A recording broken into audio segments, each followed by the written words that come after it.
તમારું સ્વાગત છે તમારી પોતાની યુટ્યુબ ચેનલ હિરેન બેન્કરમાં। આજે આપણે આજના નવા વિડીયોમાં જોઈશું મિત્રો, બેંક એકાઉન્ટ તેમજ પીપીએફમાં 4 નોમિનીની સુવિધા મળશે હવે પછી। તો ચાલો જોઈએ મિત્રો, કેન્દ્રીય અને કેબિનેટ દ્વારા બેન્કિંગ ક્ષેત્ર સાથે સંબંધિત કેટલાક મહત્વપૂર્ણ ફેરફારો માટે નિર્ણય લેવામાં આવ્યા છે। આ સંદર્ભમાં કેબિનેટ દ્વારા આપવામાં આવેલી માહિતીમાં કહેવામાં આવ્યું કે સરકારે બેન્કિંગ નિયમોમાં લગભગ 6 ફેરફારોને મંજૂરી આપી છે।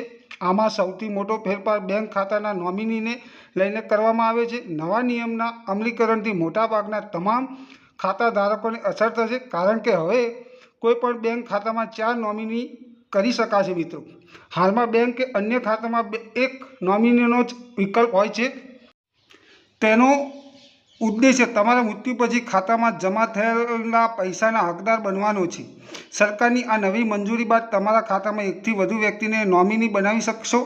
વધુમાં વીમા અને હિન્દુ અવિભાજિત કુટુંબ HUF એકાઉન્ટની જેમ સળંગ અને એક સાથે નોમિની કરવાની સુવિધા સંયુક્ત ખાતાધારક અને વારસદારોને ખાતાધારકના મૃત્યુ પછીના નાણાં મેળવવા સક્ષમ બનાવશે।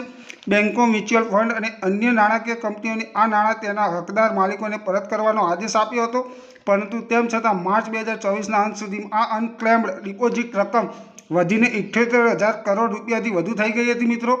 બેન્કોએ આ પૈસાના દાવાઓનું સમાધાન કરવા માટે ઘણી વખત પ્રયાસ કર્યા હતા। કાયદામાં ફેરફાર કરવાની પણ યોજના છે, જેથી જો કોઈની પાસે શેર, બોનસ અથવા બોન્ડમાંથી પૈસા હોય અને તેનો દાવો ન કરવામાં આવે તો તેને investor education protection fund IEFF માં ટ્રાન્સફર કરી શકાય। હાલમાં માત્ર બેંકોના શેર જ IPPFમાં ટ્રાન્સફર થાય છે। તો જો મિત્રો તમને આ મારી માહિતી ગમી હોય તો બાજુમાં આપેલ બેલ આઇકન બટન દબાવીને ચેનલને જરૂરથી સબસ્ક્રાઇબ કરવા વિનંતી, જેથી કરીને હું કોઈ નવા વિડીયોને અપડેટ કરું તો સૌપ્રથમ તમને તમારા મોબાઈલમાં એના નોટિફિકેશન મળી રહે। આભાર મિત્રો, તમારો દિવસ શુભ રહે। Thank you.